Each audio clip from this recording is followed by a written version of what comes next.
Bill में खान ये साहब, मैं बता दूं, जबरदस्ती ये कोई गाना वाना है क्या?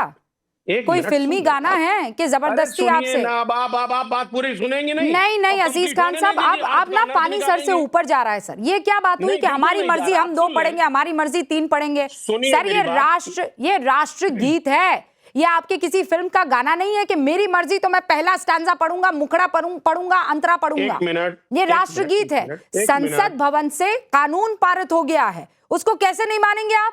कैसे नहीं मानेंगे आप? एक मिनट, देखिए जो मैं कह रहा हूं, पहले पहले पहले आप उसे गौर से सुने। जो मैं कह रहा हूं उसे सुने। बहुत गौर से देखिए, सुनने के बाद ही मैं रिएक्ट कर एक रही एक हूं। देखिए मेरी बात सुने आप। मैं सिर्फ ये कह रहा हूं कि ऐसा है कि अननेसेसरी इस चीज को देखिए, It is necessary, sir.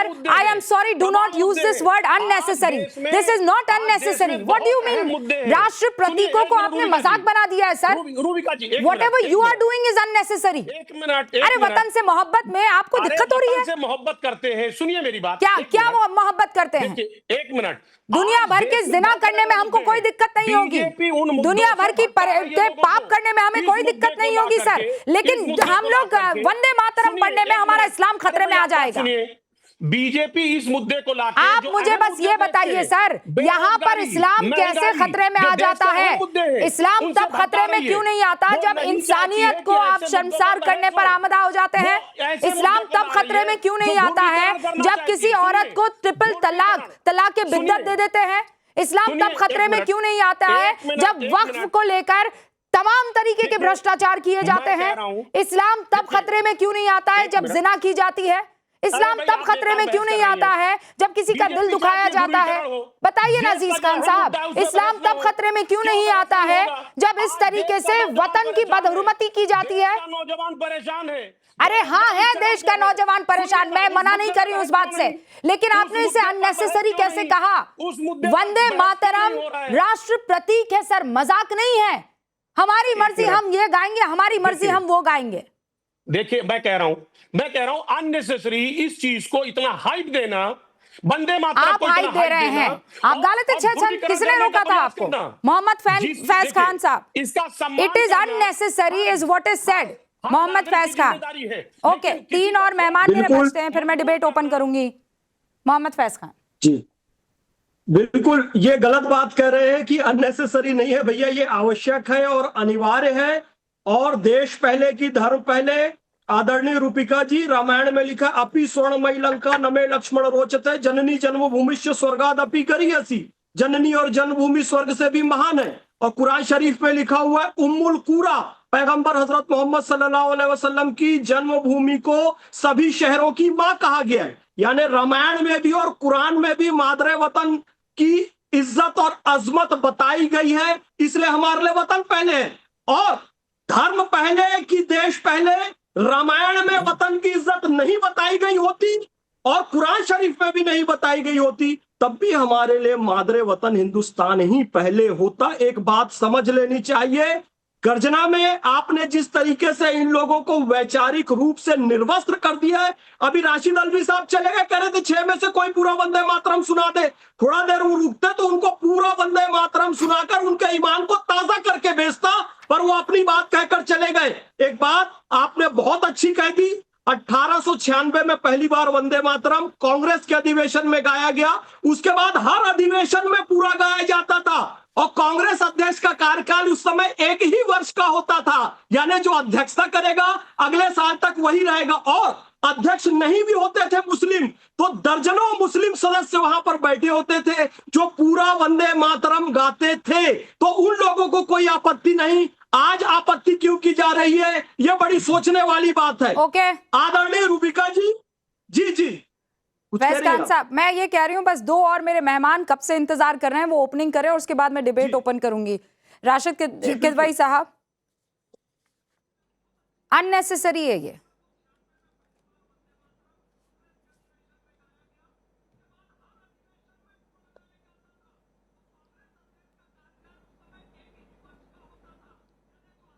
Rashid साहब, मेरी आवाज लेट पहुंच रही है बिकॉज आप, मेरे ख्याल से आप जो इंस्ट्रूमेंट हाँ, मैं आप ही से पूछ रही हूँ सवाल। वो आवाज बंद कर दो जी। रूबिका देखिए, ये बहस इस तरह के बेमानी है क्योंकि जो भी कांग्रेस पार्टी को या विपक्ष को इसके बारे में कहना चाहिए था, वंदे मातरम के बारे में उनकी जो भी उनकी धारणा थी या जो उनका पॉइंट ऑफ व्यू था, उसको उन्हें जब संसद में ये बिल आया था उस समय उसको वहां के ऊपर उसके डिबेट का चर्चा में हिस्सा लेना चाहिए था। वहां तो वॉकआउट हो गया। अब संसद के बाहर जो है इसकी बहस हो रही है। दूसरी बात देखिए, इसको धर्म विशेष से और किसी समुदाय से जोड़ना मुझे लगता है उचित नहीं है। ये एक राष्ट्र के मर्यादा और गौरव की बात है, तो उसको राष्ट्रवाद से जरूर जोड़ा जा सकता है। और जो आदमी 2 स्टांजा पढ़ रहा है, 2 छंद पढ़ रहा है, 6 पंथ पढ़ रहा है, इससे कोई मतलब नहीं पड़ता। किसी व्यक्ति की किसी की जो धार्मिक आस्था होती है उससे उसको ऊपर कोई फर्क नहीं पड़ता। हमारे देश में तरह तरह की धार्मिक मान्यताएं हैं और धारणाएं हैं, उनका सब लोग अपनी अपनी निजी जीवन में पालन करते हैं। कोई आस्तिक है, कोई नास्तिक है, इसको फर्क नहीं पड़ता। देखिए, जो इंडियन स्टेट है रूबिका, वो इंडियन स्टेट सेकुलर है, उसका कोई धर्म नहीं है। हाँ। तो उसको किसी भी वर्ग को वो इस तरह से बाध्य नहीं कर सकता कि आप धर्म विशेष की को प्राथमिकता दें। तो ये पॉइंट हमें समझना चाहिए। भाजपा का भी आप अगर आप उनका पहला पेज देखिए जो उन्होंने उनके संविधान में, वो भी उसकी बात करते हैं जैसे भारत के संविधान में सेकुलर शब्द का इस्तेमाल हुआ है, उसी तरीके से भाजपा के उसमें भी गांधीयन सोशलिज्म और पॉजिटिव सेकुलरिज्म का शब्द इस्तेमाल हुआ है कि किसी के अपीजमेंट टुवर्ड्स नन, सबको एक तरीके से रहने का भाव होना चाहिए। अब इसको राजनीतिक दृष्टिकोण से जोड़ा जा रहा है। कुछ लोग कह रहे हैं गोल पोस्ट शिफ्ट करने का प्रयास है। जो युवाओं में अभी हमने जंतर मंतर में बेचैनी देखी, जो इस तरह का एक विद्रोह या गम और गुस्सा था, उससे डाइवर्ट करने के लिए धर्म विशेष को बीच में खींचा जा रहा है ताकि जो मौलवी और वो तमाम लोग इस तरह की बातें करें और उससे जो है एक तरीके का राजनीतिक नैरेटिव बने। उत्तर प्रदेश के चुनाव आने वाले हैं, ओवैसी साहब हैं, तमाम तरह की बातें होती हैं। लेकिन देखिए, राष्ट्र की जड़ें बहुत मजबूत है इन सब के ऊपर। और जैसा पहले भी वक्ताओं ने पर जो बात आप कह रहे हैं किदवई साहब, ये आप कह रहे हैं कि ये माहौल बनाने की कोशिश हो रही है, पर ये माहौल बना कहां से? ना सोनिया गांधी इस तरीके के इशारे करती वंदे मातरम जब वहां पर पढ़ा जा रहा था या गाया जा रहा था, ना उसके बाद केसी वेणुगोपाल ये जवाब देते कि हम तो पढ़ेंगे ही नहीं, हम तो 2 ही स्टैंजा पढ़ेंगे। तो माहौल किसने बनाया? या तो स्क्रिप्ट भेजी जा रही है प्रेम शुक्ला जी के तरफ से और वहां पर इनैक्ट किया जा रहा है, क्योंकि ये मुद्दा हेडलाइन बना कैसे जब वहां पर तस्वीरें देखी गई। राइट राशिद किदवई साहब?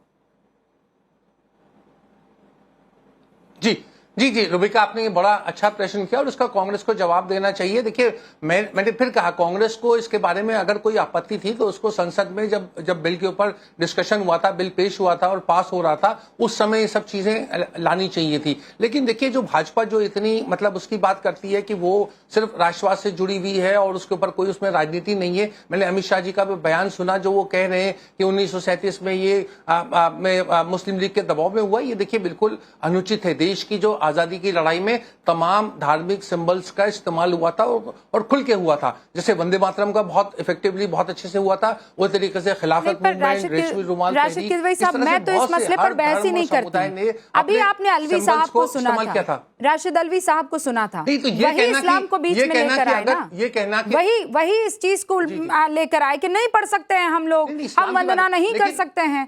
कौन लेकर आया सर बीच में?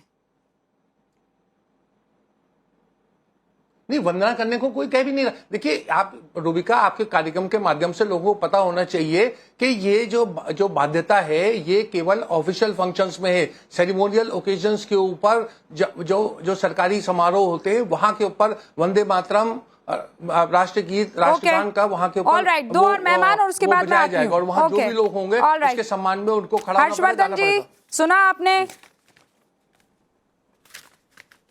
मैं इस पर आपका रिएक्शन चाहती हूं सर। देखिए रूबिका जी, मुझे तो लगता है कि इसको 2 तरह से पहले देख लेना चाहिए। पहला पहलू है राजनीति। कांग्रेस ने तय करके, साहस करके इस देश के हिंदुओं को एक तरह से फिर से कहा है कि भाई देखो, तुम्हारी बात का मतलब नहीं।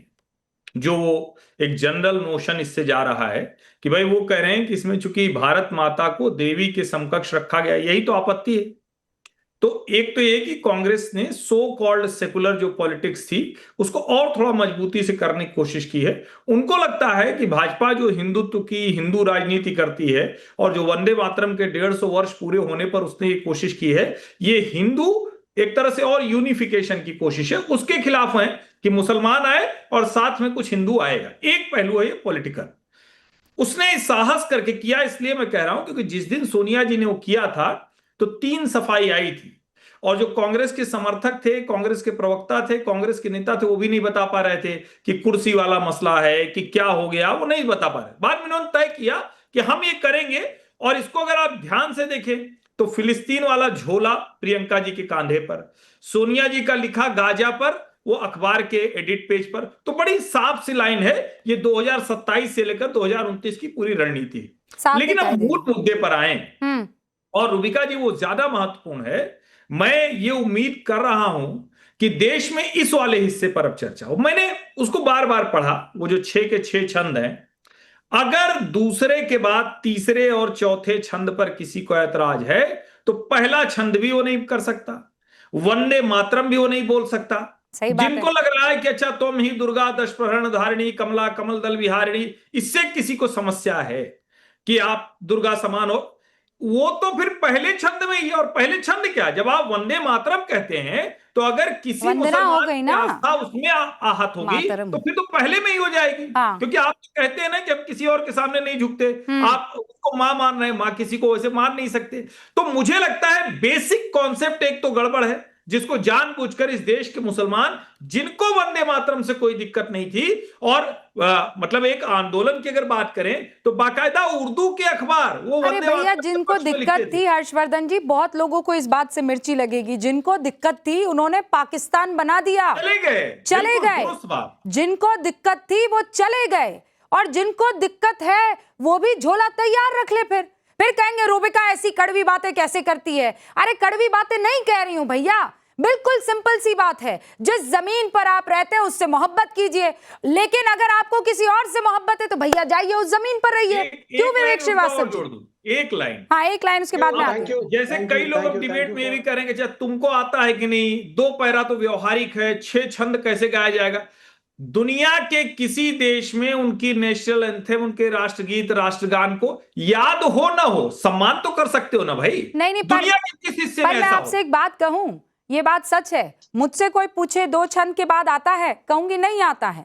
और इसमें गलती मैं पता है किसकी मानती हूं, मैं उन सभी लोगों की मानती हूं। ये स्कूल में क्यों नहीं बजा, ये हमें क्यों नहीं रटवाया गया, इस देश के बच्चे को रटवाना चाहिए था। और मैं वादा करती हूं यहां पर बैठे तमाम लोगों से, जो इस बात को मानते हैं कि नहीं मानते हैं, मेरी औलादें रटेंगी वंदे मातरम और फख्र से गाएंगी वंदे मातरम। मैं कहूं आए कोई रोक कर बताए मुझे, as simple as that। Vivek Srivastava, try as much as you can, but a mother like me वो पूरी कोशिश करेगी कि मेरा बच्चा पढ़े, इसे रटे, ताकि आप जैसा आदमी आकर कल को ये ना कहे आता है पढ़ लोगी, पढ़ के बता दो। नहीं, बहुत बहुत अच्छा है, ये आपका व्यक्तिगत निर्णय है, फैज खान का अपना निर्णय है। It is a free country.